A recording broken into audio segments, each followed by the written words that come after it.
Indian premiere league यानी IPL. हर साल 74 match, 10 टीमें और खेल होता है करोड़ों का। लेकिन इस सारे ग्लैमर और चकाचौंध के पीछे ना एक ऐसा बिजनेस मॉडल छिपा है जो सच कहूं तो किसी पहेली से कम नहीं है। ऐसी दुनिया जहां जीतने से ज्यादा जरूरी है सिस्टम का हिस्सा बने रहना। तो चलिए आज इसी अरबों खरबों की पहेली को सुलझाते हैं और समझते हैं कि भाई क्रिकेट की ये सबसे अमीर लीग आखिर चलती कैसे है। 49 लाख रुपए। पता ये क्या है? ये कीमत है आईपीएल में फेंकी जाने वाली सिर्फ एक गेंद की। जी हाँ, सही सुना, एक बॉल 49 लाख रुपए। अब जरा सोचिए, अगर एक गेंद की कीमत इतनी है तो पूरे खेल में कितना पैसा लगा होगा। मतलब एक ओवर की कीमत हो गई करीब करीब 3 करोड़ रुपए, और एक पूरा मैच 120 करोड़ से भी ज्यादा का। लेकिन अब आती है सबसे हैरान करने वाली बात। जो टीम पूरा टूर्नामेंट जीतकर ट्रॉफी उठाती है उसे मिलते हैं 20 करोड़, और जो टीम फाइनल में हार जाती है उसे मिलते हैं 12 करोड़। यानी जीतने और हारने में फर्क कितना हुआ? सिर्फ 8 करोड़ का। अरे 8 करोड़ तो किसी किसी टीम के एक बड़े खिलाड़ी की कुछ महीनों की सैलरी भी नहीं होती। तो सवाल सीधा सा है, अगर ट्रॉफी जीतने से टीम की तिजोरी पर कोई खास फर्क नहीं पड़ रहा, तो फिर ये अरबों खरबों का खेल आखिर चल कैसे रहा है? असली पैसा वो आ कहाँ से रहा है? देखिए, इस सवाल का जवाब ना आईपीएल के बिल्कुल बेसिक स्ट्रक्चर में ही छिपा हुआ है। और इसे समझने के लिए हमें पहले दो मेन प्लेयर्स को समझना होगा। एक जो इस पूरी लीग को चलाता है, और दूसरा वो टीमें जो इस लीग का हिस्सा हैं। आईपीएल को कौन चलाता है? बीसीसीआई, यानी board of control for cricket in India, जो आपको पता ही होगा दुनिया का सबसे अमीर क्रिकेट बोर्ड है। लेकिन यहाँ एक बहुत जरूरी बात समझनी होगी। बीसीसीआई जो है वो लीग का मालिक है, टीमों का नहीं। हर टीम अपने आप में एक अलग कंपनी है जिसका मालिक कोई और है। इस रिश्ते को समझने का ना एक बहुत ही आसान तरीका है। मैकडॉनल्ड्स का उदाहरण लेते हैं।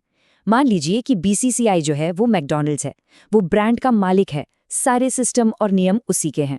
और आईपीएल की टीमें वो है मैकडॉनल्ड्स की अलग अलग फ्रेंचाइजी, जिन्होंने पैसा लगाकर अपना एक स्टोर यानी अपनी टीम खोली है। अब सीधी सी बात है, अगर मैकडॉनल्ड्स का ब्रांड बड़ा होगा तो हर फ्रेंचाइजी को फायदा होगा, और अगर ब्रांड की इमेज खराब हुई तो नुकसान भी सबको झेलना पड़ेगा। आईपीएल में भी बिल्कुल यही होता है। तो अब आते हैं उस सवाल पर कि पैसा आता कहाँ से है। कमाई का सबसे बड़ा सोर्स क्या है? वो कौन सी सोने का अंडा देने वाली मुर्गी है जो इस पूरे सिस्टम को चला रही है और इसे इतना अमीर बना रही है? ये है वो नंबर, 48,390 करोड़ रुपए। ये वो पैसा है जो बीसीसीआई को सिर्फ 5 साल के लिए आईपीएल के मीडिया राइट्स बेचने से मिला है। मतलब आसान भाषा में कहें तो टीवी और डिजिटल प्लेटफॉर्म्स पर मैच दिखाने का अधिकार। और ये अधिकार इतना कीमती क्यों है? क्योंकि करोड़ों लोग मैच देखते हैं। ये करोड़ों दर्शक ही हैं जो इस अधिकार को इतना कीमती बनाते हैं, और यही आईपीएल के फाइनेंशियल इंजन का असली दिल है। लेकिन मजा ये है कि ये सारा पैसा सिर्फ बीसीसीआई की जेब में नहीं जाता। असली खेल तो इसके बंटवारे में है। यही इस मॉडल की चाबी है। इस टोटल कमाई का 50% हिस्सा यानी आधा बीसीसीआई अपने पास रखता है, और सबसे जरूरी बात, 45% हिस्सा सभी 10 टीमों में बराबर बराबर बांटा जाता है, इक्वली।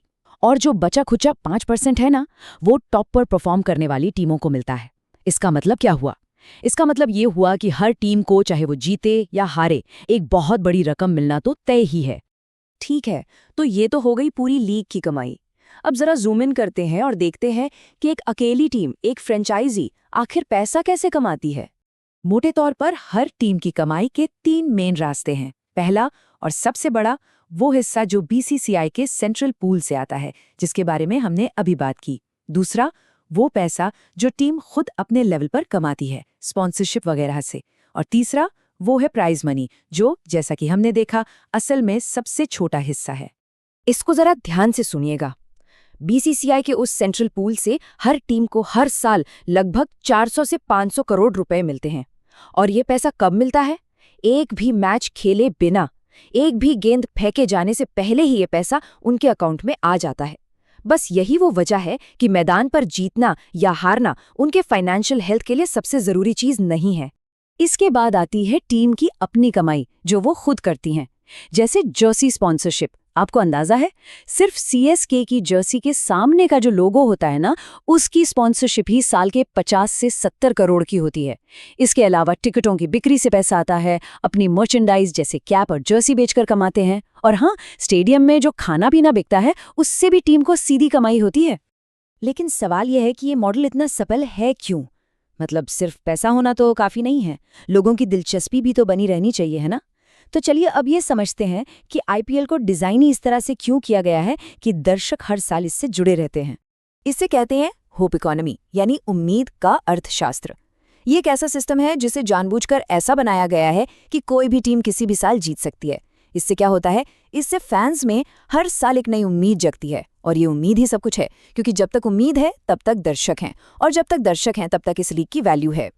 और ये उम्मीद कोई हवाई बात नहीं है, इसे बाकायदा बहुत सोच समझकर डिजाइन किया गया है। कैसे? एक तो सभी टीमों के लिए खिलाड़ियों पर खर्च करने की एक लिमिट है, जिसे सैलरी कैप कहते हैं। कोई भी टीम उससे ज्यादा खर्च नहीं कर सकती। दूसरा, हर साल खिलाड़ियों की नीलामी होती है, मतलब कोई भी टीम किसी भी खिलाड़ी को खरीद सकती है। और इसका नतीजा क्या हुआ? पिछले 18 सालों में हमें 8 अलग अलग चैंपियंस मिले हैं।